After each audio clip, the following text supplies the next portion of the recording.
aura un petit décalage forcément, mais normalement un peu moins. Et je vous Alors laisse. pour l'instant, moi je te vois pas. Ça y est, je te vois. C'est bon? Yes, C'est Poutou? parfait. Alors, Presque est-ce que c'est Poutou. Poutou pour le chat? C'est quand même l'essentiel. Bah oui, parce que si c'est Poutou pour nous, c'est cool. Tout Mais a l'air Poutou, c'est fantastique. Parfait. super, super. Et je tiens à dire que l'arrivée de FM vient de déclencher un don de 300 € de la part de Jupoter. Alors je ne sais pas Incroyable. exactement si c'est la raison du don. En tout cas, merci beaucoup pour ce don. Merci pour vos dons, hein, c'est incroyable. On est à 114 638 € et 5 centimes très précisément. On est en train de frôler les 115 000, donc on compte sur vous. Mais merci en tout cas pour tous vos dons depuis ce matin. C'est hyper cool de voir que vous êtes aussi au taquet que nous pour cette reprise. Et ce qui est très bien, c'est qu'on va s'approcher d'un palier que j'ai prévu pour le stream. En tout cas, donc FM, et aujourd'hui on va parler de podcast. Donc il y a Dolly avec moi. Salut Dolly. Salut FM. Ça va? La forme pour Bah ça va et cette toi? reprise? On est bien. Bah ouais, petite pause de midi, là on va se mettre bien. On a un petit peu de temps parce qu'effectivement on reprend un petit peu plus tôt ici. On le rappelle qu'on change un petit peu de rythme. On reprend aujourd'hui, mais effectivement sur un rythme un petit peu différent. Si jamais vous voulez plus d'infos, vous avez un tweet qui est épinglé sur le Twitter du stream Reconductible. Maintenant, vous allez nous retrouver le jeudi, vendredi et samedi, et en petit bonus les jours de manif également. Donc voilà, notez bien, save the date, parce que voilà, ça change un peu, mais on est toujours là. Exactement, et merci également pour Adoritz pour les 10 €. Et donc, pour le podcast, on a des invités spéciaux qui sont en train de faire la cuisine, je pense, ou qui sont en train en tout cas de se mettre en place. C'est Rebecca. Salut Rebecca. Salut, tu m'entends? Je t'entends bien et le chat t'entend aussi. Parfait. On est parti, donc, parce qu'aujourd'hui, donc, je l'ai dit, on va parler de podcast et politique. Alors on fera un petit point avec Dolly sur ce que c'est qu'un podcast pour les personnes du chat qui ne connaîtraient pas ce média. Voilà, hein, c'est votre droit le plus complet. C'est un média qui se démocratise, qui se popularise petit à petit, mais on fera quand même un petit point. Et on a également deux personnes qui animent les 3 points, à savoir Bart. Je ne sais pas si tu es déjà là ou pas. Si on est là avec Panda Testa, du coup. Très bien, vous êtes réunis. Super. Super. Eh bien, bonjour à tous les deux également. Donc, nous serons 1, 2, 3, 4, 5, si je dis pas de bêtises, c'est ça? Voilà, pour parler de podcast et de politique et de... Alors, j'ai une petite organisation. On va d'abord parler donc du podcast de manière générale, ce que c'est que le podcast. Ensuite, on va parler du podcast en tant que média potentiellement lui-même politique. Et ensuite, on parlera de podcasts qui sont directement de sujets politiques, où c'est vraiment le sujet du podcast qui est politique. Et donc pour faire un tour de table, alors on l'a fait, donc il y a Bart et Panda Testa qui... Vous faites les 3 points, vous c'est ça? Est-ce que vous voulez très très vite nous parler de ce que c'est comme podcast? On en parlera peut-être plus longuement plus tard, mais juste histoire de savoir qui vous êtes. Ouais, du coup les 3 points, c'est un podcast qu'on fait tous les deux, mais qui est quand même assez collaboratif, où en fait on discute avec des gens qui se revendiquent anarchistes, libertaires, enfin anti-autoritaires et anti-capitalistes en tout cas, de comment on vit en fait, comment ça impacte notre vie, voilà, ce que ça implique. Et souvent on essaie de mettre en perspective de théories, de livres, de bouquins théoriques, sachant qu'on a fait que 2 épisodes, donc voilà, on a encore un peu de chemin à faire, quoi. Un jeune podcast, vous êtes arrivé dans la vague de l'apogée du podcast, comme on le dit tous les 10 ans à peu près. Et Rebecca, donc toi tu présentes 2050 le podcast. Alors à chaque fois, moi je suis aussi podcasteur, je parlerai pas spécialement de mes podcasts parce que c'est moins le sujet que les gens qu'on a invités, mais je suis moi-même podcasteur, et donc à chaque fois que j'ai un lien de près ou de loin avec des gens que je citerai, je le dirai, histoire que ce soit transparent, le plus possible en tout cas, que vous n'ayez pas à vous poser de questions. Et donc Rebecca, nous on se connaît déjà parce que je t'avais déjà interviewé pour un autre podcast, et tu présentes donc 2050 le podcast. Est-ce que tu veux nous parler vite fait de ce que c'est? Ouais, alors bonjour à tout le monde. Donc 2050, c'est un podcast où j'ai des conversations avec mes invités. Mes invités choisissent un thème ou un mot et on essaye d'imaginer le monde en 2050. Donc on a pu parler de biodiversité, de féminisme, d'algorithme, enfin donc tous les sujets sont les bienvenus. Et en fait, l'objectif avec ce podcast, c'est en donnant aux gens la possibilité d'imaginer un futur à moyen terme dans lequel on peut plus ou moins se projeter, de se dire que ce qu'on imagine, ça nous permet de questionner le présent, en fait, de se poser les questions sur les chemins que prennent notre société et donc de s'intéresser au chemin de la transition. Exactement. Bon, on a fait le tour. Toi, Dolly, tu connais l'univers du podcast par quel biais, peut-être, parce que tu en fais quand même un tout petit peu partie, je crois. Ouais, tout à fait, absolument. Je fais partie d'un podcast et j'ai participé à quelques podcasts également. Je le connais, alors c'est un monde que je connais plus ou moins parce qu'en fait, je le connais plus pour y participer que pour en consommer. Parce que je suis une auditrice un peu, alors j'allais dire chiante, mais pas forcément, c'est juste que j'arrive pas à faire autre chose en écoutant les podcasts. Si votre podcast est intéressant, en gros, je suis obligée de m'y consacrer à 100%. Donc du coup, c'est vrai que sur des durées un peu plus longues, bah, ça me monopolise du temps. Donc j'arrive pas toujours à me dégager du temps pour ça. Mais progressivement, je commence à prendre l'habitude et à réussir à faire autre chose que juste la vaisselle. Mais en tout cas, c'est quelque chose que je trouve hyper intéressant parce qu'on a la chance d'avoir encore un peu de liberté de ton dans le podcast.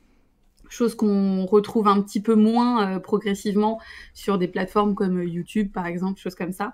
Donc, c'est ça que je trouve super agréable. Et il y a des formats qui sont hyper variés et des idées qui sont toujours plus florissantes. Donc, c'est vraiment un monde qu'on pourra jamais arrêter de découvrir, quoi, en gros.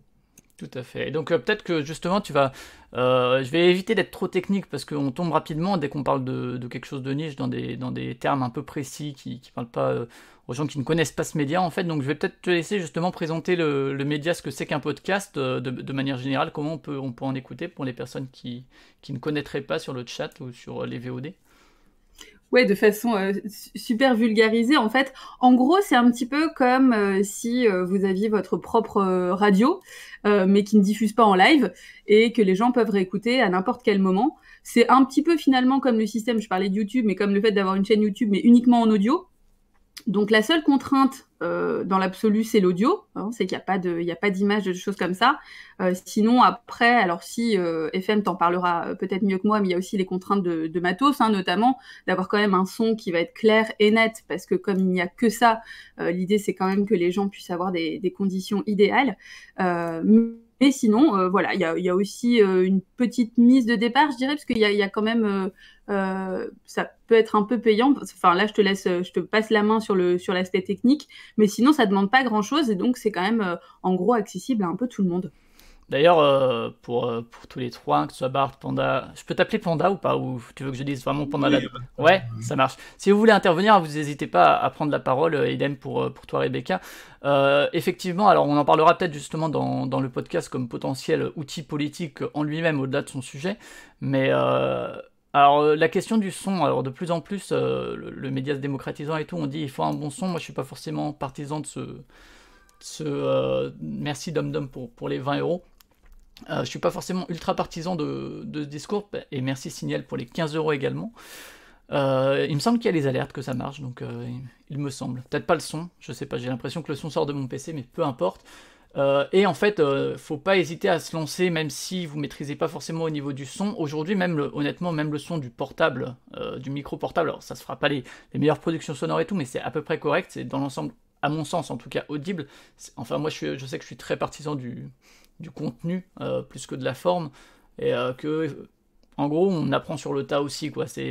On s'améliore petit à petit, mais il faut pas se limiter en se disant oh là là mon son va être pourri. Ça fait aussi partie du podcast de se dire allez je me lance, j'ai envie de partager quelque chose, donc je me lance et puis je m'améliorerai petit à petit. Ouais, si Moi, le contenu, je suis d'accord avec ça. Ouais, si le contenu marche bien, si l'idée est bonne, après les gens s'accrochent aussi, ouais. Même si évidemment, hein, aujourd'hui, comme c'est un milieu de plus en plus concurrentiel, sans même parler d'économie ou quoi, mais juste par la masse de podcasts qui naissent, ben, un bon son permet de faire la différence notamment. Et donc comme tu l'as dit, alors tu as parlé de radio, c'est vrai qu'il y a une espèce de guéguerre un peu bête entre le podcast et la radio. Il y a des radios qui proposent leurs émissions en catch-up. Donc le podcast c'est à la fois le média, et aussi le mode de consommation quelque part. Consommer une émission en podcast, et on la consomme pas en live, on peut se la procurer autrement. En général, encore une fois, je vais pas rentrer trop dans les détails, mais ça se passe grâce à des flux RSS. C'est en gros une production sonore qu'on rend disponible grâce à un flux RSS qui sont codés de diverses manières. Les flux RSS, on peut les faire à la main, on peut utiliser des outils qui les font directement en mettant le fichier, etc. Et donc les podcasts, il y a plusieurs types de production. Il y a les podcasts indépendants, chacun qui fait son petit truc dans son coin, et puis il y a de plus en plus, bon, même si c'est pas nouveau, il y a pas mal de réseaux de podcasts. Alors je vous ai mis là, pour écouter un podcast, je vous ai mis plusieurs applications. Donc vous pouvez utiliser le site du podcast quand il en a un, ou le site sur lequel il est diffusé. Et également des applications qui parfois sont gratuites, parfois payantes, donc je vous en ai mis quelques-unes, donc Podcast Addict, moi c'est celle que j'utilise pour le coup, mais il y a Apple Podcast qui est assez connu, il y a Pocket Cast, Overcast, Google Podcast, Castbox, Podcast République, et Spotify et Deezer. Spotify étant, il me semble d'ailleurs, passé premier dans la consommation de podcasts, ça fait pas si longtemps que c'est un outil facile d'accès pour les podcasteurs, ça doit faire à peu près 2 ans. Mais mine de rien, aujourd'hui, c'est vrai qu'il y a beaucoup de gens qui utilisent Spotify pour la musique. Tous les podcasts ne sont pas disponibles sur Spotify et Deezer, tu as tout à fait raison Barbian, puisque en fait, alors je sais pas maintenant comment ça se passe, mais à l'époque c'était le producteur ou la productrice qui mettait son flux sur Spotify par exemple, et voilà, donc c'était de notre côté. Donc voilà, il y a quand même pas mal de moyens d'écouter des podcasts, et à partir de là vous pouvez rechercher en général par thématique, etc. Donc Il y a voilà. des suggestions qui se font aussi, du coup, par exemple, notamment sur Spotify. Si vous avez aimé ceci, vous pourrez découvrir cela. C'est vrai que je trouve que c'est des suggestions qui sont en général pas trop mal faites, et ça peut aider justement à s'y retrouver quand on s'y connaît pas du tout, parce que c'est vrai que moi, je sais qu'en débarquant là-dedans, j'étais un peu genre waouh, il y a beaucoup de choses. J'ai commencé moi surtout à écouter les podcasts des copains, bien sûr, parce que normal. Mais après, il y a quand même pas mal de choses qui aident à s'y retrouver, parce que c'est vrai que l'offre est hyper variée, mais on peut vite être un petit peu submergé, parce que c'est parfois en plus sur des durées assez longues, donc on se dit mais j'aurais jamais le temps d'écouter ce podcast qui a l'air passionnant mais qui dure 2 heures ou choses comme ça, quoi. Tout à fait, ouais. Ouais, donc comme dit les applis, alors Spotify, il y a pas mal de débats, là il y a la pub qui est arrivée, alors je sais pas, je me suis pas exactement renseigné sur les modalités, je sais pas si vous avez plus d'infos que les autres, mais voilà, qui va être utilisé sur Spotify, chose qui n'était pas le cas auparavant, il me semble, en tout cas, ou bien c'était de manière plus contrôlée, je sais pas, mais en tout cas Spotify qui est quand même, voilà, encore une fois, c'est un outil qui est utilisé, tout comme Deezer, d'ailleurs, par pas mal de gens pour écouter la musique, et c'est vrai que l'arrivée des podcasts sur Spotify a ouvert en fait un nouveau public, quoi, potentiel. Il y a beaucoup de gens qui m'ont dit, moi, j'écoute maintenant des podcasts parce que ils sont sur Spotify. Et donc, je disais avant donc, qu'il y a pas mal de façons de faire des podcasts, donc il y a tous les indés, donc là, je les ai pas mis sur ça, puisque j'ai mis une image avec des réseaux de podcasts. Alors, à nouveau... je vous le dis aussi, j'ai un podcast qui est chez Podcut, qu'on voit en haut à gauche, donc voilà, vous le savez, je les ai mis parce qu'ils ont d'autres podcasts aussi, mais que vous soyez au courant de tout, que ce soit transparent. Et donc, il y a plein de gens qui font des podcasts en indépendance, c'est-à-dire qui font leur truc de leur côté, et donc il y a de plus en plus maintenant, même si c'est pas encore une fois quelque chose de nouveau, ce qu'on peut appeler des réseaux, des labels, des groupes de podcasts qui se... Alors, on va pas discuter ici de toute leur production, parce qu'il y en a qui ont parfois fait débat.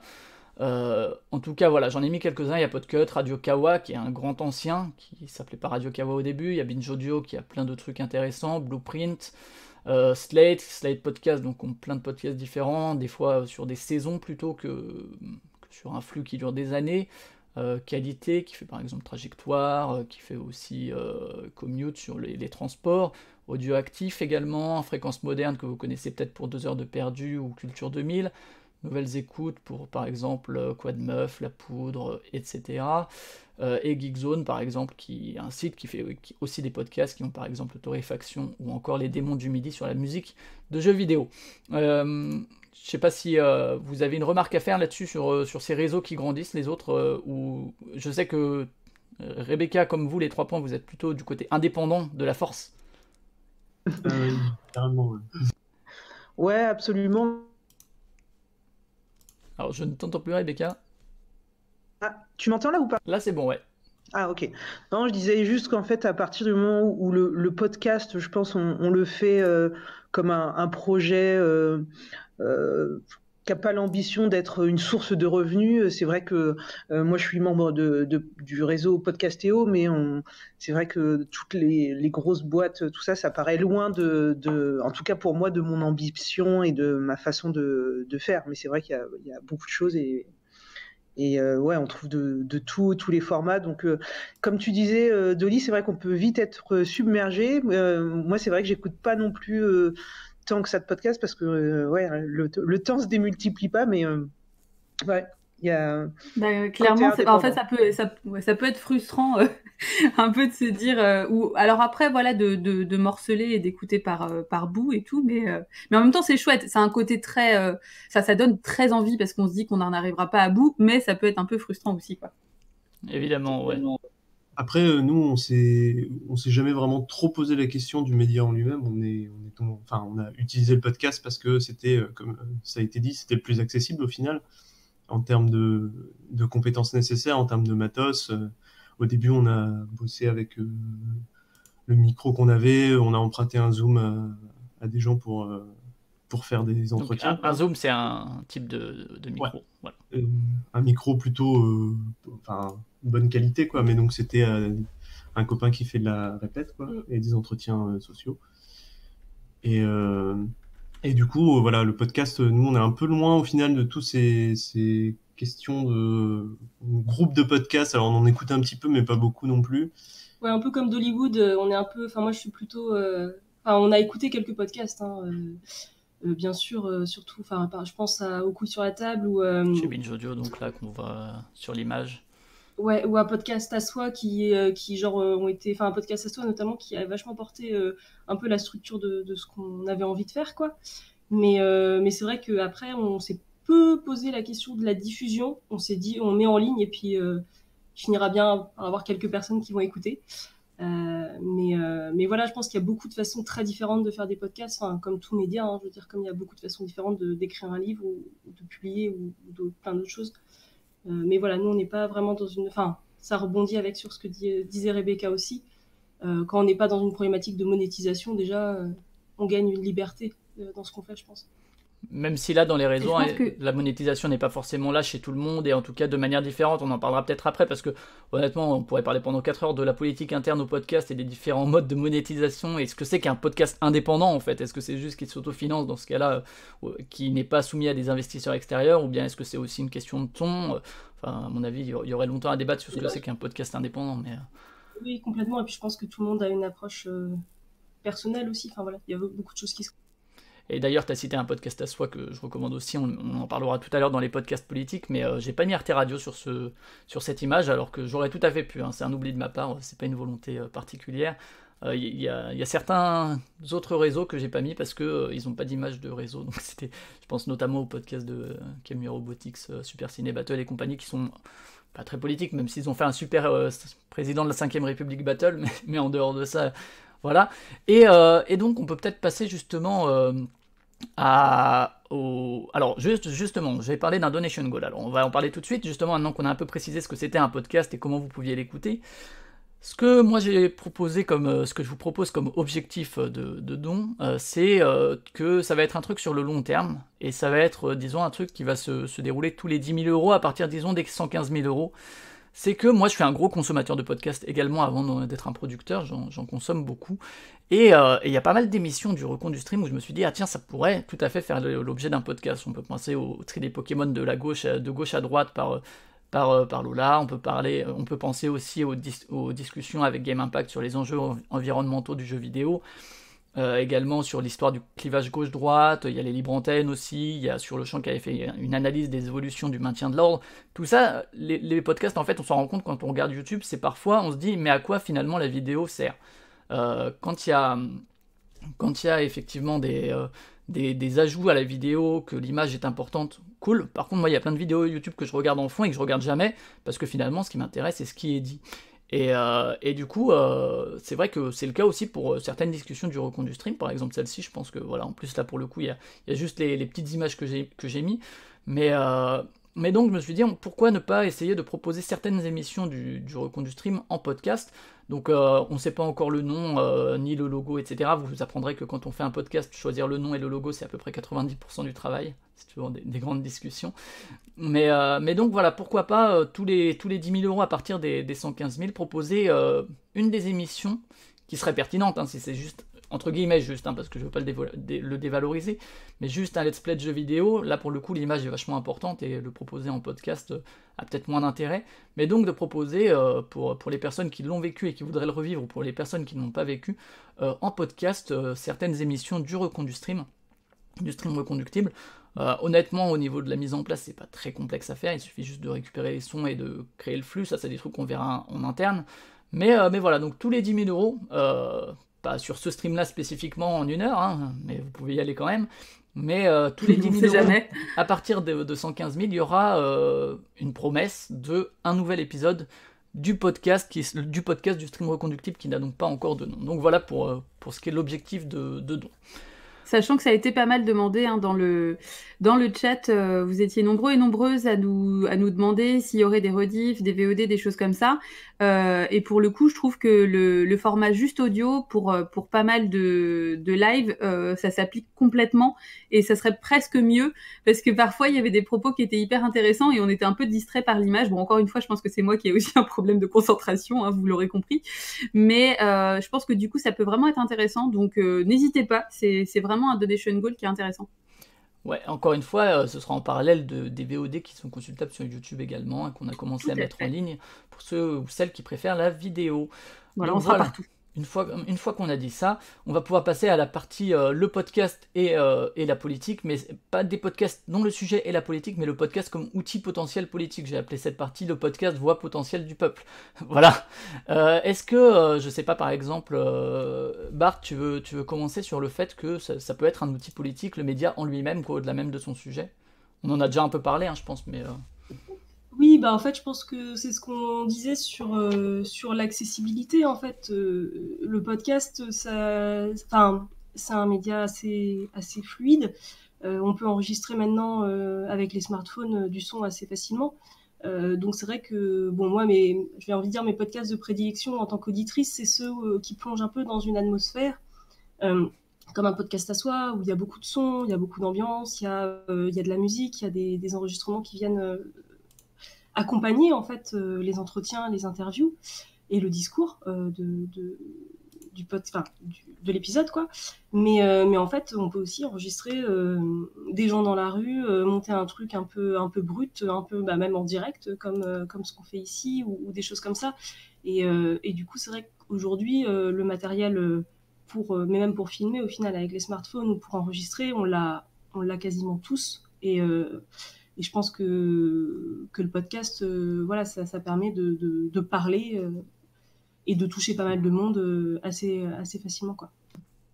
Maintenant, tu parles effectivement assez justement de la vidéo, mais je pense que l'intérêt aussi du podcast, c'est qu'il n'y ait pas ce côté visuel et qu'il n'y ait pas forcément une mise en avant physique de quelqu'un. C'est juste les voix et ça permet aussi peut-être justement de se concentrer plus sur le propos. Alors je dis pas que quand il y a de l'image, c'est moins sérieux, mais je pense que cette dimension-là joue beaucoup aussi pour que ça motive pas mal de personnes à se lancer, qu'il n'y ait pas justement ce côté visuel et qu'il y ait quelque chose qui soit plus centré sur un truc simple, quoi. Ouais, complètement. Et puis il faut pas oublier aussi que dès qu'il y a de la vidéo, il y a du montage et que ça demande je pense que ça demande des compétences techniques aussi. Alors, il y a du montage avec le son, mais je veux dire, quand on rajoute le son et l'image, ça double le travail. Et du coup, je pense que ouais, la vidéo a cette complexité du montage en plus. Et aussi, comme tu dis, ouais, se concentrer sur ce qu'on dit sans avoir de souci de paraître, en fait. Parce qu'il y a du sexisme aussi, je parle notamment des femmes, hein, mais il y a du sexisme forcément quand on apparaît à la vidéo. Donc, en général, on a quand même un peu moins. Il existe quand même toujours parce qu'il est partout, mais il y a quand même un peu moins ce souci-là dans le podcast, j'ai l'impression. Une autre dimension, à mon avis, aussi qui fait du podcast un outil politique, par sa simplicité, en quelque sorte, que vous avez tous un peu déjà évoqué, c'est que ça permet, enfin en tout cas moi c'était mon envie, de pouvoir donner la parole à des personnes qu'on n'entend pas par ailleurs dans les médias traditionnels. Alors médias traditionnels, c'est un peu toujours un fourre-tout, mais en tout cas de donner à entendre des voix qu'on n'entend pas et entendre d'autres regards. Et je pense que là aussi on est dans la politique qui ouvre sur plein de sujets. Après, le contre-coup de ça aussi, c'est que, alors je sais pas comment sont faites les enquêtes d'audience, mais à chaque fois qu'on voit des boîtes de prod qui sortent des chiffres sur l'audience, on tombe toujours sur les CSP+, urbains, etc. Alors, je pense que c'est c'est une analyse qui est pas complète parce qu'on, par exemple, moi, je sais pas qui écoute mon podcast, je sais pas vous si vous savez qui écoute vos podcasts, mais ça, moi, en tout cas, ça me pose aussi question parce que je me dis, je veux donner à entendre d'autres voix, mais j'ai aussi envie d'être entendu par des gens qui a priori pouvaient être loin de la politique, de sujets de transition, etc., quoi. Donc c'est un peu voilà, les deux revers de la médaille qui sont pas forcément évidents à associer. Et merci donc Julienne pour les 10 euros. Et oui, effectivement, alors il y a plusieurs choses dans ce que vous avez dit qui sont intéressantes. Il y a la question du sexisme, etc. Ça existe quand même dans le podcast, que ce soit, même s'il y a des initiatives pour justement donner la parole, que les femmes puissent faire des podcasts plus facilement, etc. Enfin, il y a quand même, en tout cas depuis quelques années, ça commence à évoluer, mais quand même ça restait un milieu très masculin. On le voyait dans les statistiques d'animation, de présentateurs, etc., qui étaient quand même beaucoup plus nombreux que les présentatrices. Et même quand il y avait des femmes ou des minorités au micro, la façon dont leurs paroles, enfin ce dont il ou elle parlait, la façon, les relations qui se nouent autour du micro, le mansplaining, etc. C'est des choses qui existent, et des remarques, alors effectivement peut-être moins que sur YouTube, parce qu'il y a moins l'aspect visuel, mais il y a quand même des remarques sur la voix, etc., quoi qu'il arrive, même si, effectivement, comme tu l'as dit, Dolly, je pense que c'est quand même un peu moins important que sur YouTube. Pour ce qui est de l'accessibilité, on va peut-être faire un point là-dessus, parce qu'effectivement, moi, ce qui me paraît assez important dans le podcast, il y a le côté politique par les sujets qu'on peut aborder, c'est-à-dire parler de sujets qu'on ne peut pas entendre sur ce que tu as appelé les médias traditionnels, donc la télé, la radio, etc., parce que tout simplement ça ne fait pas assez d'audience pour faire de l'argent, et donc c'est des sujets qui sont mis de côté. On en parlera tout à l'heure quand on parlera de podcasts directement politiques également, mais il y a effectivement le fait que, encore une fois, c'est un média qui a un potentiel populaire assez fort, puisque, on l'a dit en intro, hein, c'est finalement un truc qui demande parfois moins de ressources. Alors, encore une fois, on peut... Là, par exemple, si cette émission est en podcast, ou les podcasts du stream reconductible seront peut-être pas d'une qualité audio incroyable, parce qu'il y a plein d'éléments, plein d'intermédiaires, etc., et que, de toute façon, à la base, on le fait pour le stream et pas pour un podcast, ce qui change pas mal les choses. Mais on peut lancer un podcast sans dépenser des centaines d'euros. On peut dépenser des centaines d'euros pour faire un podcast en matos, en hébergement, en pub et tout ce que vous voulez, mais on peut aussi le lancer avec quasiment 3 fois rien, et donc, entre guillemets, faire valoir son opinion, alors quelle qu'elle soit.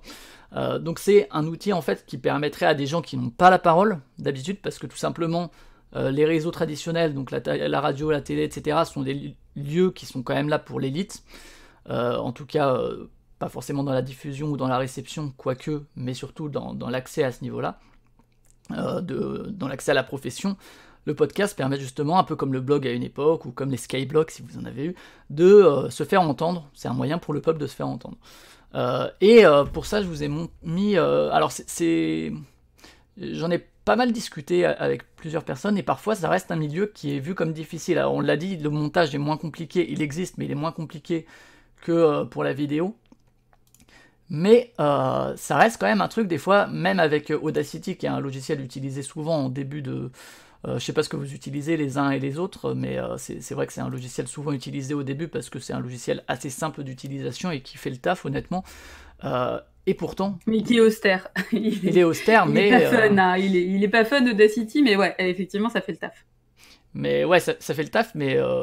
encore une fois, pourtant, quelqu'un qui voudrait se lancer dans le podcast... ce serait presque rebutant malgré tout, c'est-à-dire de voir ça, qu'est-ce que je dois faire avec Audacity. Et donc il existe effectivement une communauté d'entraide assez forte dans le podcast quand même. Alors tout le monde ne s'entend pas de la même manière, ça on va pas mentir, mais par contre il y a quand même une espèce d'entraide et un moyen de trouver des idées et des conseils assez faciles. Donc il y a sur YouTube, il y a pas mal de tutos, hein. Là je suis sur la chaîne de PodShows qui est liée d'une manière ou d'une autre, je crois, à PodCloud, mais je sais plus exactement quels sont les liens, donc je vais pas dire de bêtises. Donc il parle de justement réaliser avec Audacity la voix, les jingles, les exports, le ton du podcast, faire un pilote, est-ce que je dois préparer mes notes, alors ça c'est bien sûr propre à chacun, comment héberger son podcast, etc.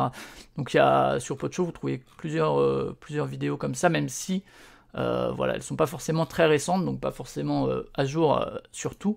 Là par exemple, il y a sur C'est quoi un podcast, donc c'est un peu ce dont on a parlé en introduction.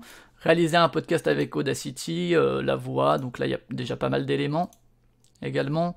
Le compresseur dynamique, là on rentre déjà dans des trucs plus techniques, où les gens ils parlent de compression, etc. C'est déjà des éléments plus techniques.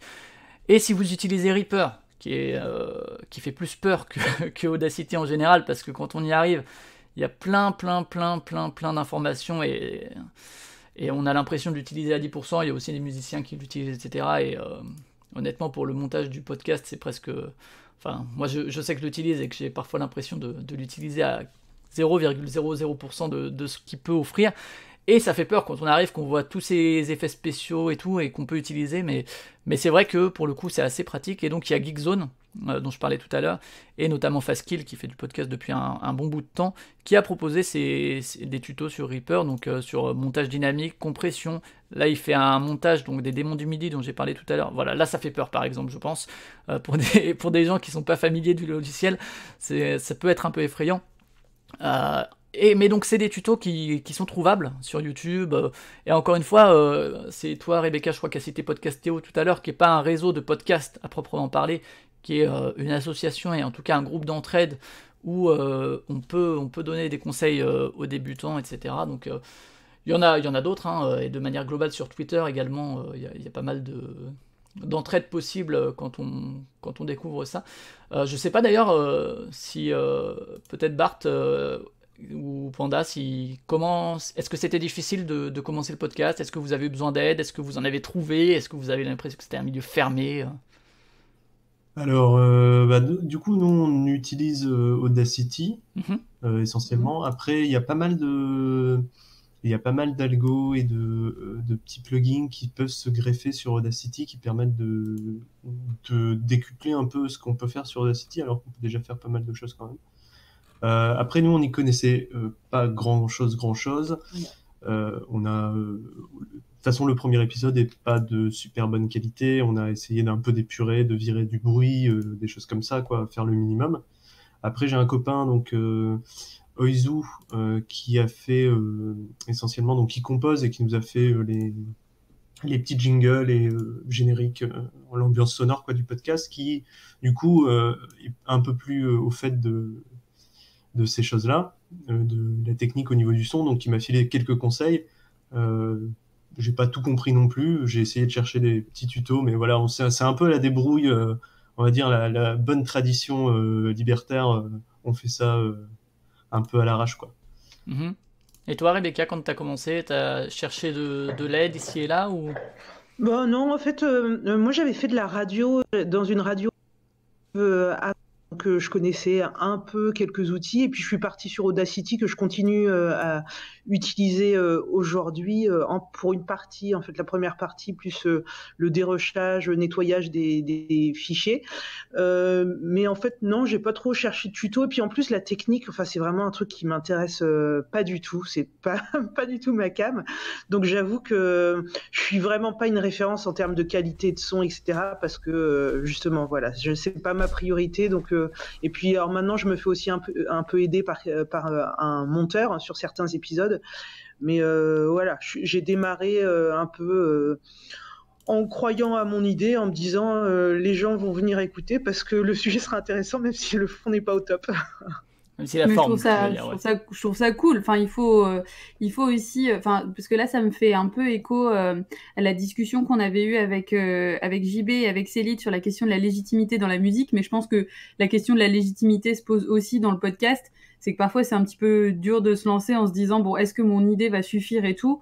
Et je pense que ce qui est chouette, c'est de se dire que, oui, il y a tout un tas de moyens d'améliorer drastiquement la qualité de son podcast, mais c'est quand même facile et accessible d'avoir quelque chose de correct dès le premier jet, en fait. Enfin, dans l'absolu, si tu prépares effectivement, bon, on dit chacun sa méthode, mais préparer quand même un peu ses notes pour limiter les blancs et les E et ce genre de choses, c'est quand même plutôt chouette.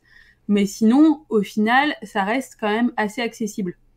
Même si tout ça, on peut bien sûr les supprimer au montage, les E et les tics de langage, effectivement, Ouais, voilà. c'est des choses. Le plus dur, c'est les en fait. Hein. Écoute, on a tous, moi c'est effectivement, ou ça dépend des périodes. Moi, les voilà, je suis assez douée pour mettre des voilà un peu partout. Alors, Quand la fatigue arrive, c'est atroce. C'est pour ça que c'est bien de faire attention à la durée aussi, parce que il y a certains podcasts, et moi-même, hein, je suis fautive pour le coup, mais sur les durées qui s'allongent un peu, où tu sens qu'à la fin, t'en peux plus, et où t'as vraiment tous ces tics de langage qui sortent d'un coup, et c'est la cata. Ouais, alors je vois des questions aussi techniques sur le chat. Alors on va pas rentrer trop dans la technique sur les cartoucheurs, etc. Sur la compression, parce que c'est pas vraiment l'objet du stream là pour le coup, mais effectivement c'est des questions intéressantes.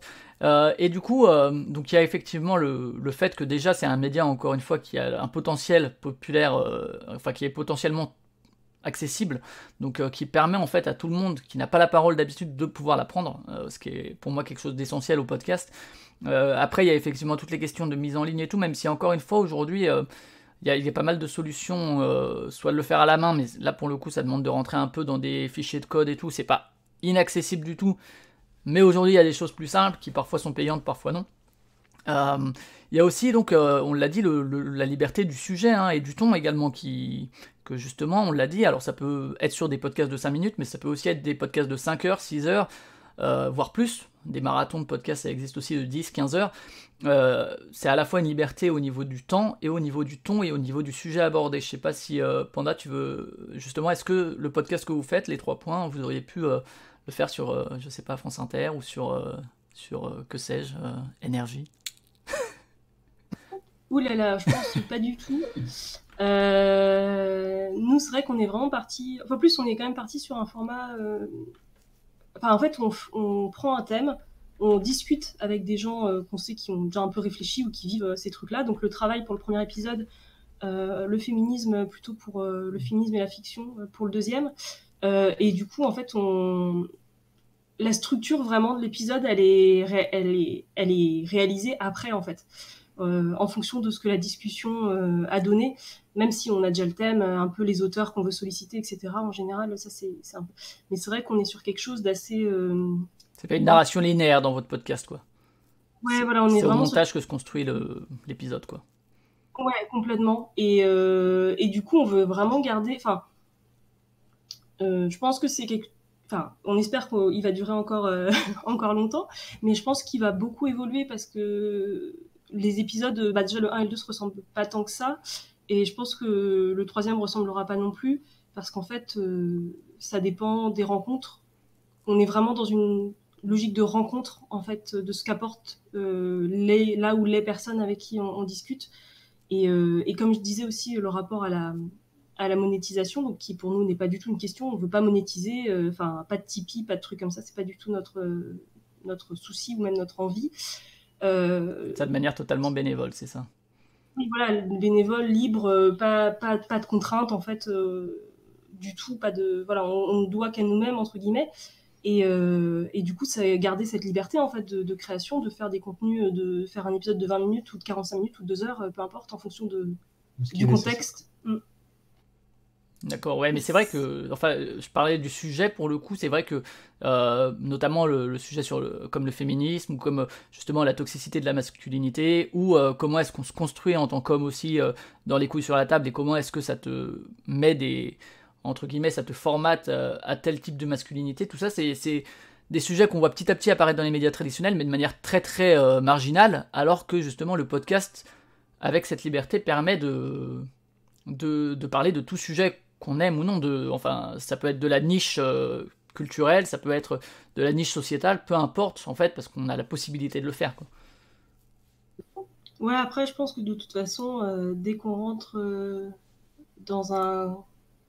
dès qu'on rentre sous la coupe entre guillemets d'un média un peu plus officiel, un peu plus installé et du coup aussi monétisé, etc., il y a une forme de lissage enfin, à mes yeux, parce que il y a une logique marketing aussi qui Ça, rentre en on jeu. en parlera un petit peu après justement c'est entre guillemets les travers de la démocratisation, même si j'aime peu utiliser ce terme, parce que de manière générale la démocratisation c'est quelque chose de très bien, mais effectivement à partir du moment où tu cherches à en vivre, dois faire de l'audience, et donc peut-être lisser ton propos ou ton format, c'est ça que tu veux dire?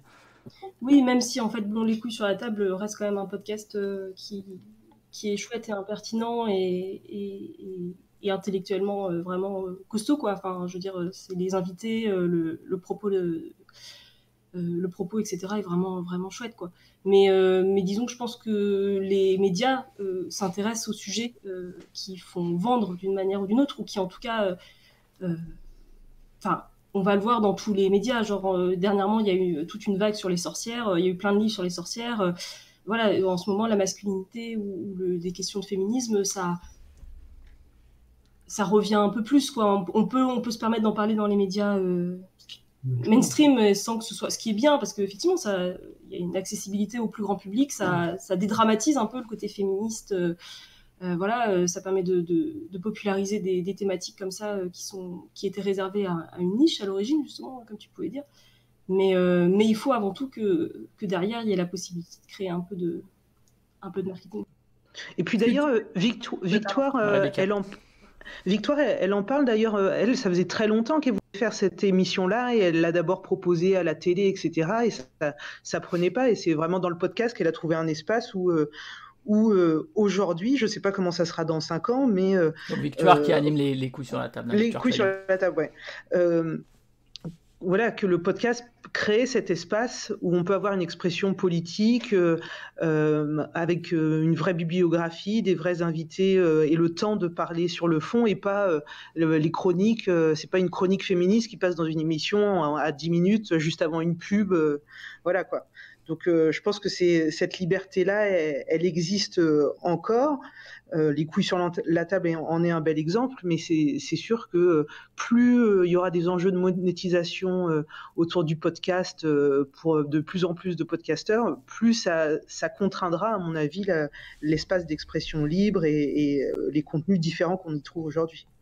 Alors, je vous interromps juste pour remercier pour les dons. On a Carouf Leroy Mage qui a donné 1,99€ et on a Igan Steph qui a donné 20€. Merci pour vos dons, hein, c'est très cool. Merci beaucoup pour les dons. Après, moi, je voudrais juste rajouter, au final, c'est toujours un peu le même principe, c'est que il n'y a rien qui bouge d'un point de vue médiatique ou politique, en fait, au sens large, s'il n'y a pas à la base un mouvement qui... Enfin, c'est parce qu'il y a un développement d'un certain type de podcast potentiellement militants, féministes, etc., que justement des Arte, radio, que ce soit des radios ou des trucs un peu plus institutionnalisés se mettent à bouger et justement intègrent ce genre de choses pour en profiter. Ce qui ne veut pas dire forcément que c'est une mauvaise chose, mais c'est une évolution assez classique au final, où ça part d'une base et d'un besoin réel des gens et qui fait bouger les choses en fait.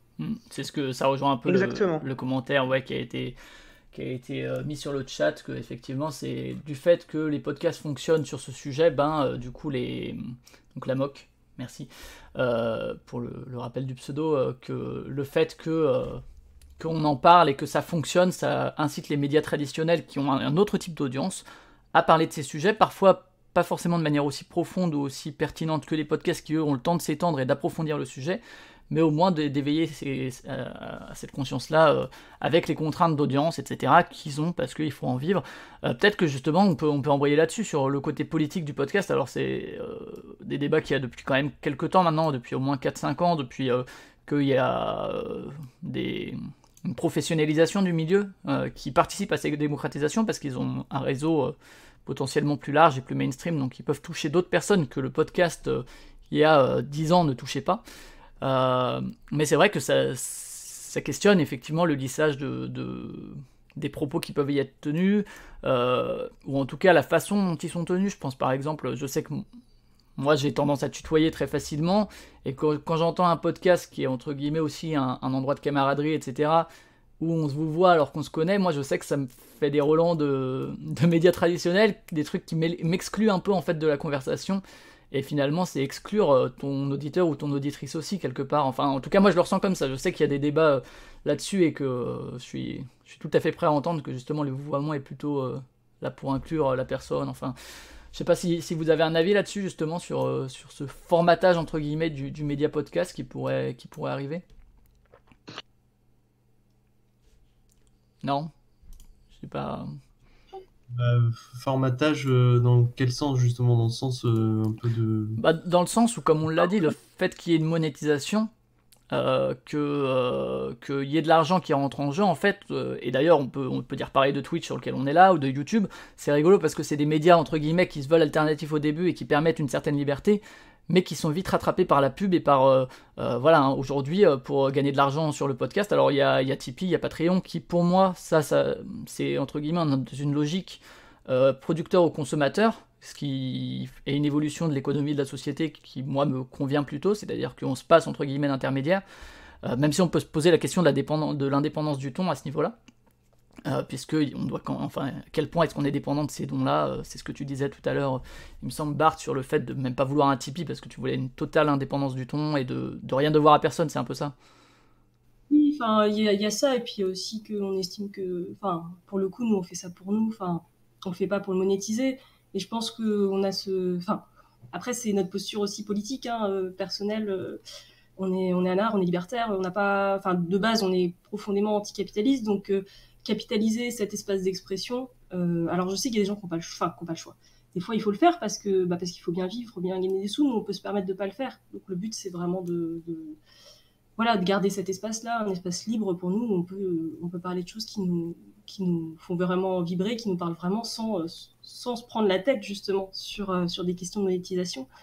Et pour revenir sur l'aspect, voilà, est-ce que les podcasts vont être lissés, vont perdre leur aspect indépendant? En fait, c'est ce processus-là de récupération par le capital, ça c'est... Enfin, si on peut faire du fric, on fera du fric avec, et ça amène une forme de dénaturation de l'esprit premier. Ça, je pense que c'est tous les médias et même toutes les initiatives, en fait, au-delà des médias. Oui, voilà, parce que quand le podcast il est hors de toute contrainte financière, il a pour objectif d'apprendre, de faire découvrir, de nourrir la curiosité des auditeurs et des participants, quel que soit le sujet.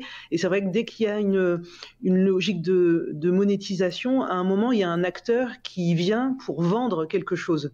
Quel que soit l'intérêt du podcast, s'il y a un annonceur ou un sponsor qui vient, c'est parce que lui, son ambition, c'est de toucher des oreilles pour vendre quoi que ce soit, mais c'est vendre quelque chose, quoi. Donc c'est là, en fait, où pour moi, la vigilance, elle doit être la plus importante, au-delà même du format qui se lisse ou pas.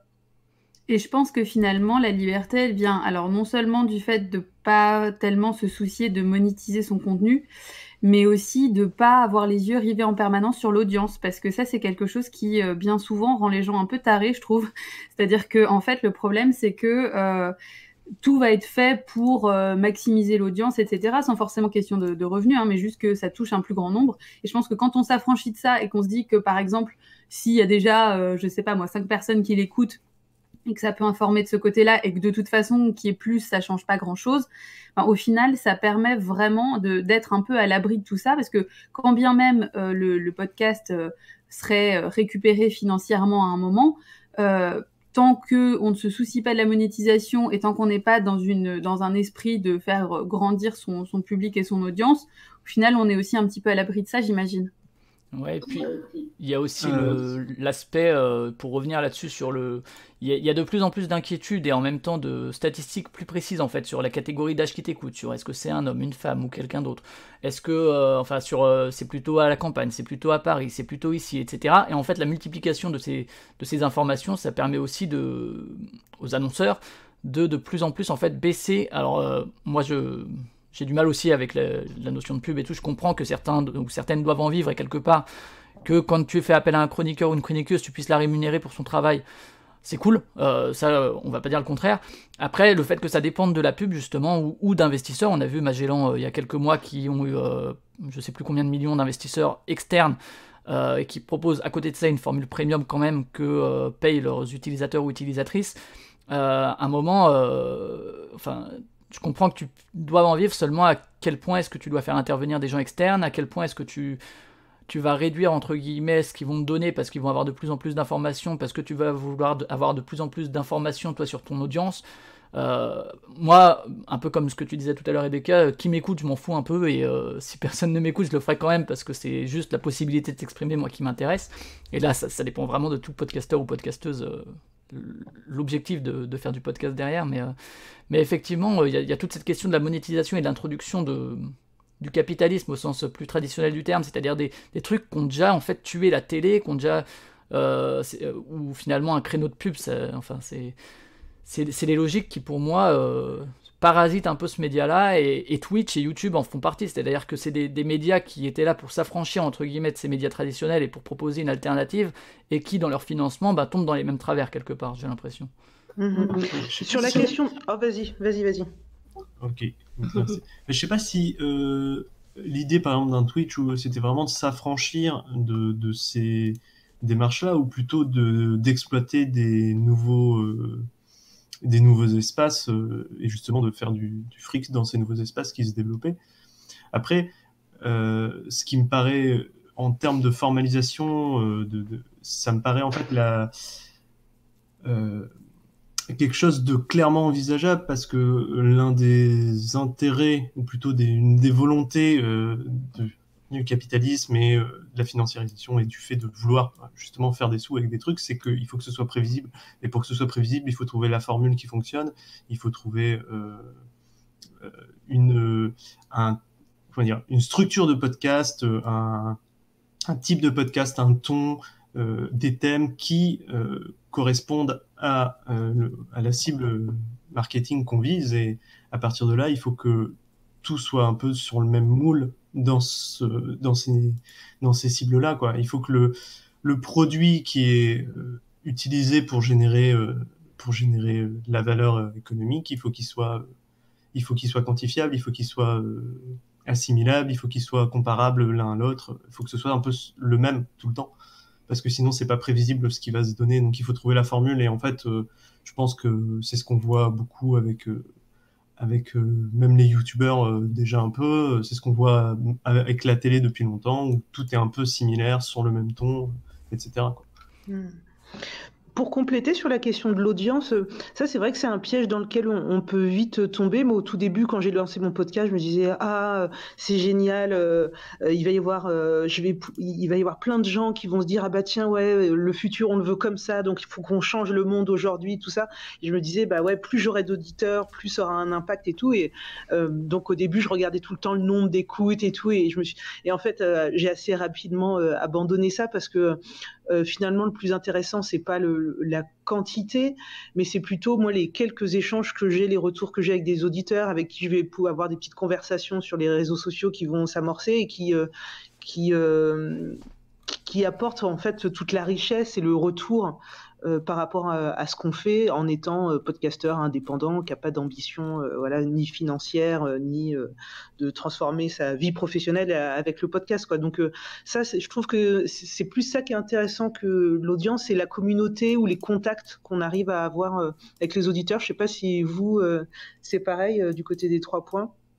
Je pense que ce que tu as soulevé, Dolly, sur comment dire, le fait de vouloir plus de followers, ou de se dire combien de vues à mon épisode, etc., c'est quelque chose d'assez... on est pris dedans très vite. On est pris dedans dès qu'on a un compte Twitter, même sans faire de contenu, podcast ou autre. On est pris dedans dès qu'on est sur les réseaux sociaux, en fait, ce côté des followers, être validé par les likes, les machins, les trucs, voilà. C'est encouragé de toute façon. Enfin, je veux dire, on est poussé à ça aussi, même si je pense que la nature humaine fait un peu qu'on a besoin de reconnaissance en permanence, à plus ou moins grande échelle selon les personnes, mais c'est aussi très, très encouragé par les réseaux, quoi. Oui, c'est le fonctionnement même des réseaux sociaux, de toute façon. Et du coup, c'est vrai que je pense que nous, on a été un peu pris là-dedans, dans le sens où on a eu on a eu des retours beaucoup plus positifs et beaucoup plus nombreux que ce qu'on attendait, puisqu'on n'attendait vraiment pas grand-chose. Et du coup, on a été un peu surpris sur le premier épisode. Et le deuxième, qui était sur un sujet beaucoup plus compliqué, a fait beaucoup moins de vues. Il y a eu beaucoup moins de retours. Bon, en plus, c'était sur le féminisme, alors peut-être que les gens qu'on avait captés sur le travail n'étaient pas tout à fait prêts pour le féminisme. Et du coup, voilà, on a eu un petit coup de déception. Alors, c'est pas du tout, ça n'a pas du tout remis en cause l'idée de faire le podcast ou quoi, mais là, moi, en tout cas, je vais parler pour moi personnellement, je me suis rendu compte que voilà, on rentre vite dans cette logique-là, alors que c'est pas du tout le but à la base, quoi. On s'en fout d'avoir 10 followers de plus ou 10 followers de moins. Après, c'est vrai qu'à partir du moment où on produit du contenu, on a envie qu'il soit écouté, qu'il soit diffusé. Et puis aussi, les retours, ça nous permet de savoir si on fait un truc de qualité qui vaut le coup, quoi. Parce que voilà, on n'a pas beaucoup de retours avant de lancer l'épisode en ligne. Donc, quand les gens l'écoutent et diffusent ou pas, ça nous donne un petit indice sur est-ce que ce qu'on a fait est un peu pertinent. Alors, et par contre, juste pour répondre à Rebecca, on n'a pas des masses de... En fait, vu qu'on est très jeune, on n'a pas encore beaucoup de liens avec la communauté. Pas beaucoup de retours. On a eu quelques retours construits sur le premier épisode, parce que du coup, on en avait demandé aussi. Mais là, c'est un truc sur lequel on veut tendre plus de contacts, plus d'échanges, parce que c'est le but aussi, en fait, du podcast, quoi.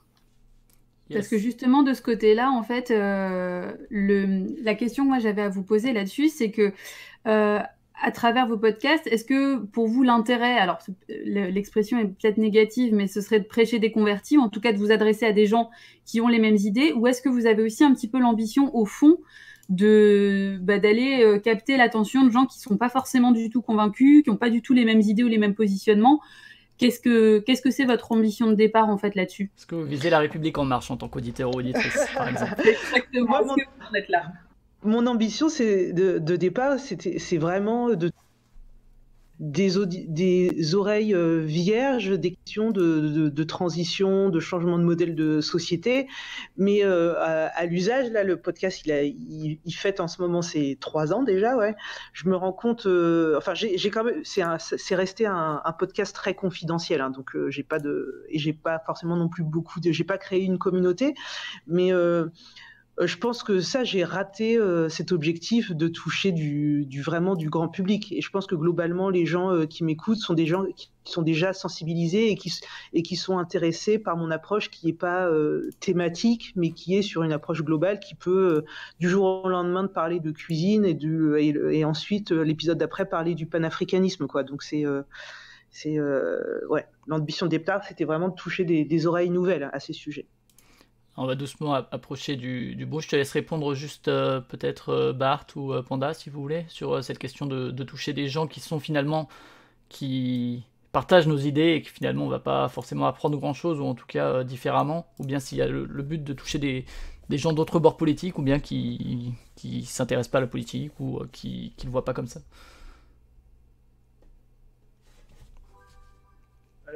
J'interromps pour l'info, on a une coupure de courant, donc on est en train de redémarrer. D'accord, ça marche. Très bien. On va remercier en tout cas HDG qui vient de donner 1 euro. Merci à toi également. Juste peut-être pour rebondir, il y a aussi cette question qui est paradoxale et que moi j'ai pas de manière de la résoudre, hein. J'ai pas de réponse à ça, mais de journalistes justement qui avaient déjà la parole ailleurs, qui avaient des émissions de radio, qui avaient une audience et qui viennent, alors je fais attention aux termes parce que je veux pas que ce soit pris non plus comme oh là là ils sont méchants, parce qu'en fait pour eux, tu l'as dit tout à l'heure Rebecca avec Victoire Tuaillon des couilles sur la table, c'est aussi l'expulsion d'une frustration de ne pas pouvoir parler de ces sujets ou de ne pas pouvoir en parler comme ils ou elles voulaient sur leurs médias. Donc il y avait cette frustration et finalement c'est un refuge pour ces journalistes. Mais quelque part, ces journalistes avaient quand même déjà une parole quelque part et ils n'ont pas fait bouger les choses là où ils avaient la possibilité de le faire, c'est-à-dire dans les médias traditionnels. Je dis pas que c'est facile, évidemment. Et finalement, c'est du fait de plus de visibilité, c'est aussi un moyen de masquer la parole potentielle des gens qui ne l'avaient pas. Ce qu'on disait tout à l'heure, c'est-à-dire le peuple qui s'exprime, qui ne pouvait pas parler avant, qui, par le podcast, peut potentiellement s'exprimer. Finalement, il peut toujours, mais il sera peut-être moins vu du fait de cette, entre guillemets, encore une fois, confiscation. Je sais pas si vous avez... Moi, j'ai pas d'avis définitif là-dessus, hein, et c'est un paradoxe que je résous pas moi-même, mais... Moi, sur quelques exemples que j'ai en tête, j'ai l'impression que les journalistes qui sont venus au podcast, justement, je crois, hein, que grâce à ça, ils renouent avec l'idée première qu'ils avaient du journalisme en se lançant dans cette formation et dans cette profession, qu'il faut quand même le dire, parce que quand on dit journaliste, il faut sortir de la tête les quelques journalistes hyper célèbres, etc. Il faut penser à la masse des journalistes qui sont des pigistes, qui sont payés au lance-pierre, etc. Et ceux qui sont venus au podcast, justement, ils retrouvent ce qu'ils espéraient faire de leur métier, c'est-à-dire faire du reportage, faire du fond, etc. Donc là-dessus, je pense que il faut se sortir de ce truc de dire les journalistes viennent sur le podcast, donc ils invisibilisent par leur occupation de cet espace, les indépendants, par exemple comme moi qui suis pas journaliste, etc. Je pense qu'ils sont vraiment dans une quête de renouer avec le sens de leur métier. Ça, je trouve ça plutôt beau, et c'est un effet rebond assez classique et normal. Ils ont aussi peut-être plus les codes, les réseaux aussi pour faire connaître leur travail. Mais bon. Après, il y a de la place un peu pour tout le monde aussi. Enfin, c'est dommage de sur voir le chat ça. également, bien sûr. Ouais. C'est-à-dire que c'est dommage de se dire que c'est des gens qui volent une place quand c'est quelque chose d'aussi vaste. Je pense que ça peut être intéressant à la fois pour les personnes qui débutent, qui peuvent apprendre un petit peu sur notamment la façon de s'exprimer, la façon de structurer ses idées, même si le DIY c'est hyper cool, même si le côté un peu foutraque parfois et tout, ça. Le DIY. Ouais, voilà, pardon. mais effectivement, je trouve que c'est important parce qu'en plus tout le monde n'a pas forcément les mêmes envies, donc je pense qu'il faut rappeler, et là c'est pareil, ça fait toujours écho à la question de la musique, etc. Mais il y a de la place pour tout le monde. L'idée c'est pas de laisser sa place, c'est que au contraire, tout le monde doit pouvoir se sentir libre, et puis d'apprendre, quoi, pas forcément d'encourager toujours ce système concurrentiel qui est extrêmement néfaste, mais de voir comme quelque chose où chacun peut se nourrir des expériences, etc. et du ton et des idées. Par contre, on parlait un petit peu des sujets qui sont très repris par alors soit des plus gros podcasts ou soit des plus gros médias. Parfois, on l'a vu sans forcément citer d'exemple, mais bon, c'est assez facilement trouvable.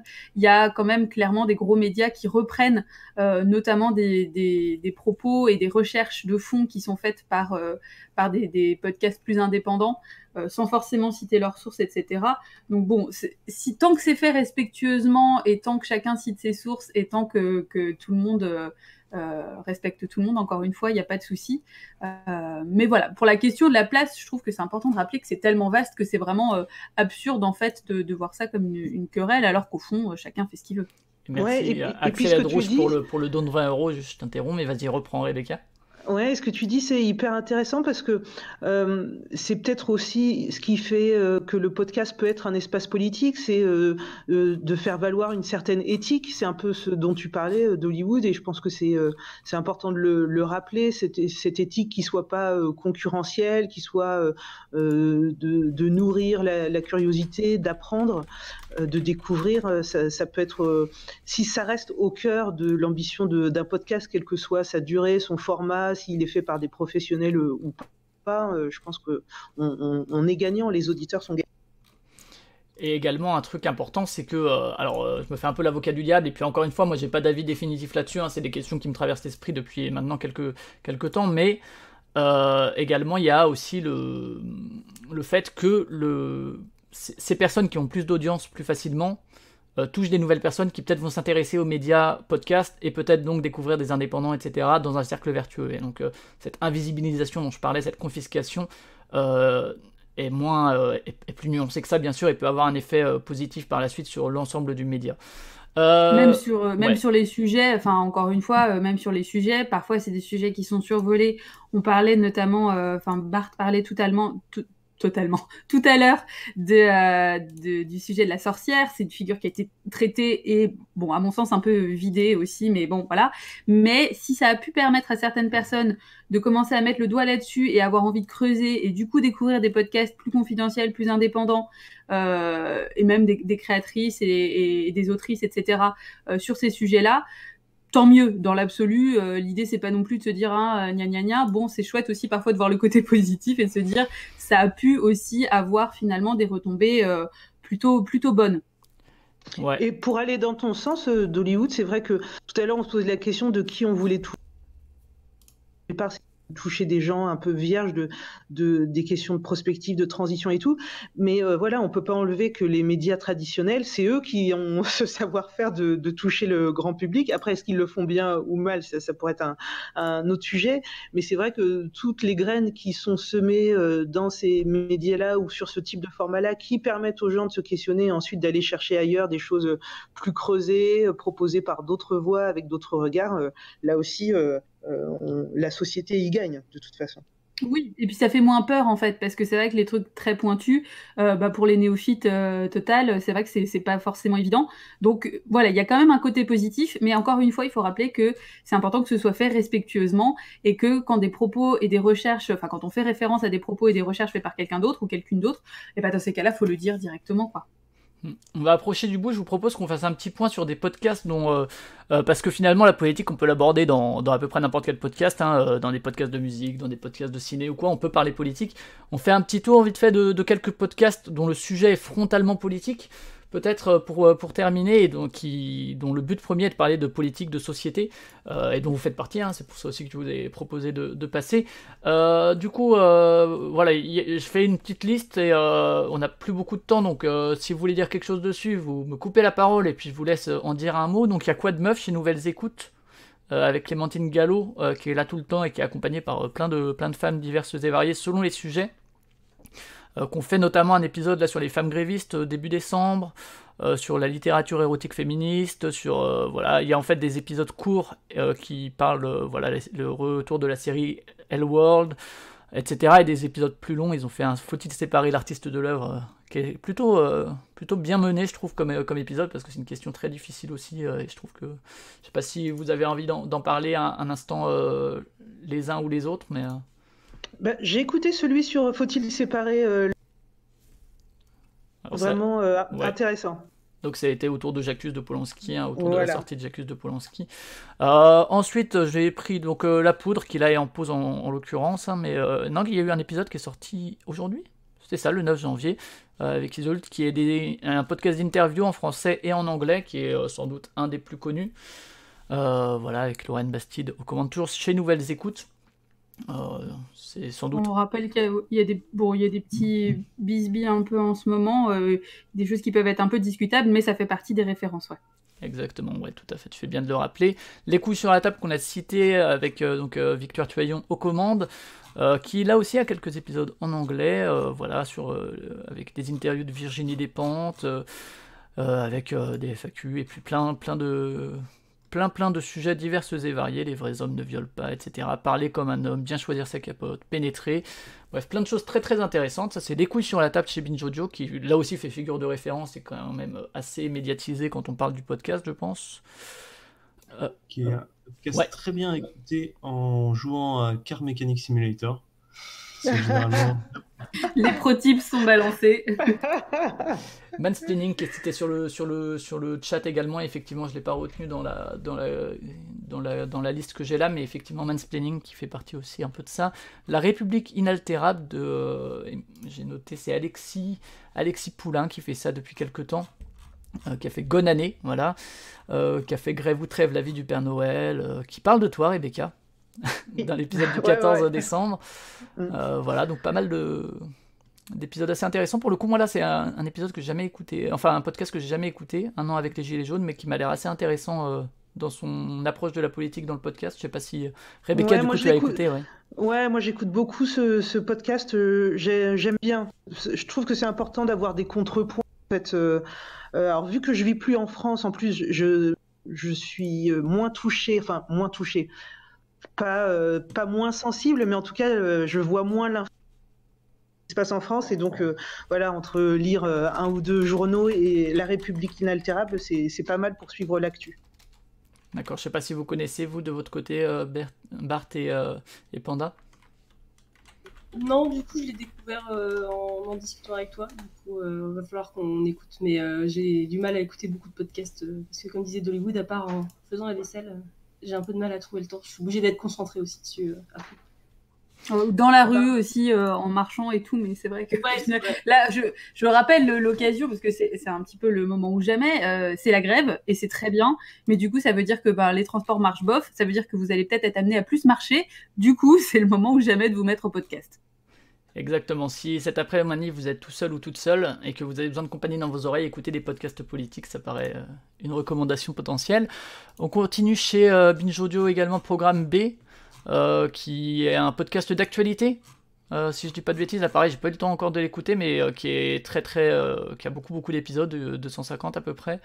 Rebecca, je sais pas si... Ouais, moi j'écoute régulièrement, en fait, tâche un peu de l'actualité du jour ou de la semaine pour faire un peu plus un sujet de fond, mais c'est vraiment un podcast que j'aime bien. En plus, qui a l'avantage, en tout cas pour moi, c'est pareil, parce que j'ai du mal à trouver du temps, d'être assez court, donc c'est souvent un podcast que j'écoute le soir en faisant à manger.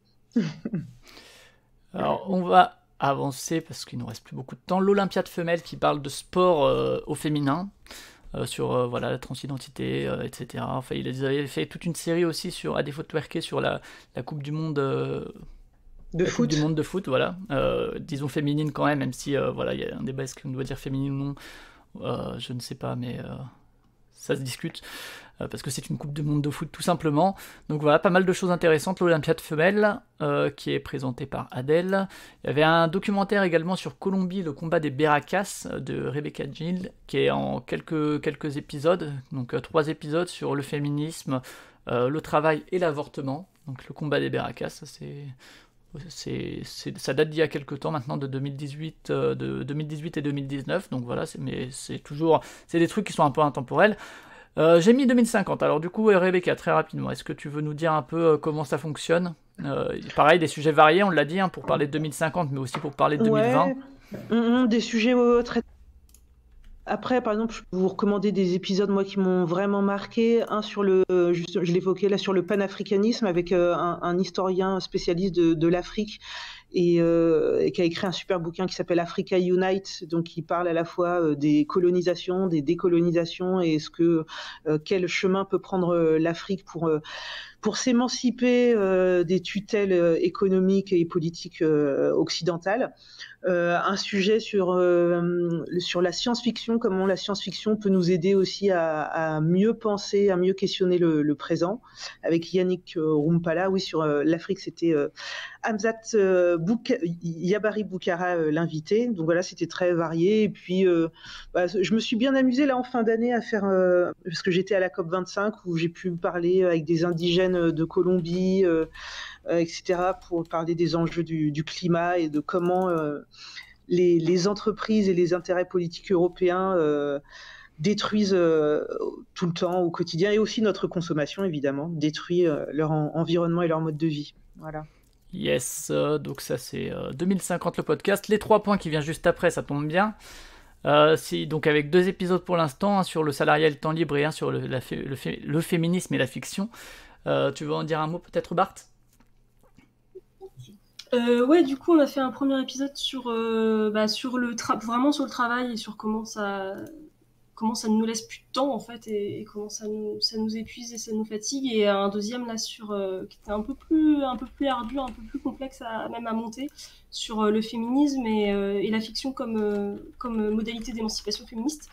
Donc voilà, là on a un 3e épisode en cours, on est toujours sur des discussions qu'on vient enrichir de références théoriques d'auteurs qui sont pas forcément des auteurs anarchistes, qui sont des auteurs souvent communistes, libertaires, mais pas forcément anarchistes au sens strict. Donc voilà, je sais pas si Panda, t'avais autre chose à... Non, pas particulièrement, c'est sympa, vous pouvez aller écouter. Je me suis abonnée, hein. Je vais aller écouter parce que ça m'intéresse vraiment. On repart chez Nouvelles Écoutes avec Splash, qui est un podcast d'économie, mais disons assez orienté, qui apporte l'argent des migrants au développement, pourquoi maltraite-t-on nos hôpitaux, la langue française est-elle un frein à l'économie, donne-t-on trop d'argent à l'éducation, etc. Donc ça c'est Splash, les forces du désordre chez Slate Podcast, tout un reportage par Samia, je crois, hein, c'est ça, ouais, Samia Bazi, qui a fait donc tout un truc sur les forces du désordre. J'aime beaucoup le titre. Et le podcast est super. Donc là, c'est en 7 épisodes, voilà. chez Slate Podcast. Restons Polis qui a été cité sur le chat, voilà, qui également... je sais plus si c'est toi, Dolly, qui connaissais. Oui, absolument, tout à fait. Et là, l'intérêt en fait de Restons Polis pour moi, c'est que c'est des formats courts. Alors, vous l'avez compris, j'ai du mal à me concentrer ou en tout cas à trouver du temps. Donc, je trouve ça très chouette. C'est qu'en fait, leur idée, c'est d'aborder des points politiques assez précis. Là, on le voit, hein, de quoi BFM est-il le nom, c'est quoi l'arrêt maladie, etc. Et généralement, on est sur des formats qui n'excèdent pas les 20 minutes. Leur ambition au départ, c'était à peu près une quinzaine de minutes. Et du coup, je trouve que c'est très chouette parce que comme c'est des sujets qui sont parfois pointus, c'est parfois un petit peu difficile, en fait, en gros, de s'y intéresser. Et sur un format court, ça permet déjà de défricher un peu et pourquoi pas après de creuser un peu plus. Donc, je trouve que le travail de vulgarisation politique est vraiment super intéressant et leur duo fonctionne bien. Donc, voilà, on reste captivé et encore une fois, le format s'adapte bien aux gens qui, comme moi, ont du mal à se concentrer longtemps ou ont peu de temps pour écouter du podcast. Ça, c'était Restons Police, là aussi, très bon titre. Très très bon titre. Moi j'adore les noms de podcasts en général. Kif Taras qui a été également cité sur le chat. Il y a aussi donc chez Binge Audio. Voilà, avec Rokhaya Diallo et Grassley qui parlent de plein de choses. Je sais pas si l'un ou l'une ou l'autre d'entre vous a écouté. Ouais, pour le coup, j'ai pas eu le temps du tout, mais. J'en ai écouté un ou deux, pas plus, donc j'ai pas de retour. Ok. Il y a un podcast qui a été cité sur le chat et que j'écoute, que j'aime beaucoup, qui s'appelle Floraison. Ouais, il viendra. Regarde, c'est mon points... dernier, mon dernier anglais. Il est là. Pardon. Il est là, on arrive bientôt au bout. Donc Kif Taras, il y a aussi effectivement le chip qui a été cité, que j'avais pas mis là, mais qui est aussi tout à fait recommandable. Le Moicast, pour le coup, sur les Antilles de Samora, qui parle de plein de choses qui n'existaient pas. Donc il s'est dit, bon, ça n'existe pas, allons-y, c'est l'idée pour lancer un podcast. Voilà, donc il y a sur pas mal de choses sur la culture des Caraïbes, apparemment. Encore une fois, c'est des choses que j'ai pas écoutées également. Je vois des citations de podcasts anglophones. Pour le coup, j'ai pris des podcasts francophones uniquement parce qu'il y en a déjà beaucoup. Chez Mediapart, il y a les entretiens de Mediapart également. Alors là, on est chez Mediapart, il n'y a pas vraiment de personnes précises que j'ai réussi à trouver. Mais voilà, donc c'est dans la ligne éditoriale de Mediapart. Je vais pas... Si ça se trouve en podcast sur Apple Podcast, a priori, on peut les écouter en entier. Attends, qui t'a appelé l'armée d'ailleurs contre voilà, les régimes autoritaires qui ont besoin de se légitimer. Un autre podcast qui a été cité, c'est un podcast à soi sur Arte Radio, qui là aussi est très très intéressant, très bien produit pour le coup, super son, super animation, super montage. Donc voilà, sur le féminisme au sens large, mais ça dépasse tout ça, c'est là aussi intersectionnel. Voilà, sur Vieille et alors, le prix du sexe, du pain et des roses quand les femmes s'engagent, qui est d'actualité, pour rejoindre l'épisode sur les grévistes de Quoi de Meuf, donc un podcast à soi, de Charlotte Bien-Aimée. Et donc on finit avec Floraison, du coup je vais te laisser Rebecca, et puis éventuellement également les 3 points tous les deux. Ouais, Arte Radio dans l'ensemble font des très bonnes choses, effectivement, bac à sable. Du coup, ouais, Rebecca, tu voulais dire un mot de Floraison, qui est le dernier de la liste. Je sais pas si je serais capable de bien...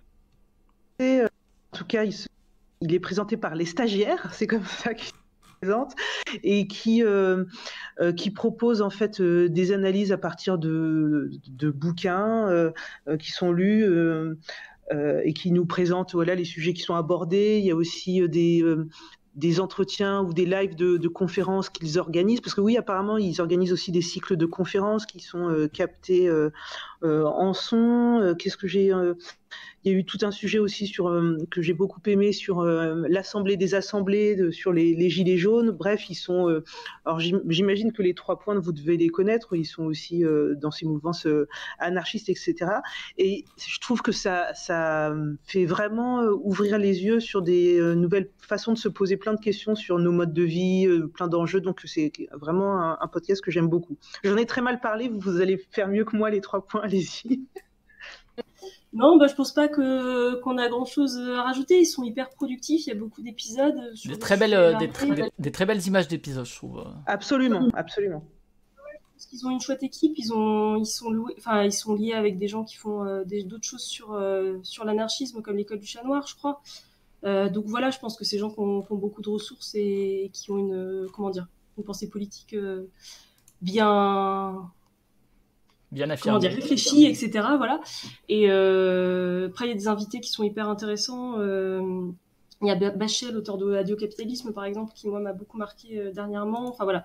Donc à aller voir, bien sûr, pour ceux que ça intéresse. Yes. J'interviens juste. Merci Serwaj Naej. Je ne sais pas si j'ai lu correctement ton pseudo pour les 50 €. Et merci Louise pour les 50 €. Merci beaucoup pour vos dons. Merci beaucoup. On va arriver au bout. J'ai piqué un peu à Lola. Lola, si t'es dans le coin, tu peux passer pour faire le relais. Merci en tout cas, Dolly, pour m'avoir accompagné en tant que co-animatrice. C'est un plaisir. N'oubliez pas que maintenant, tous les 10 000 €, il y aura un épisode du... Salut Lola, tu vas bien? Ça va et toi? Ça va. On est sur la conclusion. J'étais en Ça train roule, je vous laisse finir. de rappeler que On a un tous peu les- mordu, désolé. Ah, pas de souci. tous les 10 000 €, donc il y aura un épisode du podcast du stream reconductible qui n'a ni nom, ni logo, ni quoi que ce soit sur des trucs pertinents. On disait Lola que par exemple, moi j'aurais beaucoup aimé écouter en podcast ou réécouter les classements des Pokémon de gauche à droite pour bien rigoler. C'est vrai que ça peut être pas mal en podcast. Ça peut s'y prêter. Donc ça, ce sera tous les 10 000 € à partir des 115 000. Donc il vous reste 100 € à peu près pour 140 pour avoir le premier épisode. Merci également à tous les trois donc, qui étaient invités. Rebecca, merci. On te retrouve donc sur 2050 le podcast. Ouais, merci à vous. C'était un très chouette moment. Et puis, Et on refera peut-être, si jamais l'occasion se représente, de parler de podcast et politique. Et enfin, merci également aux 3 points, à tous les deux, donc Panda et Bart. Bah, merci à toi de nous avoir proposé de passer. C'était vraiment une chouette discussion.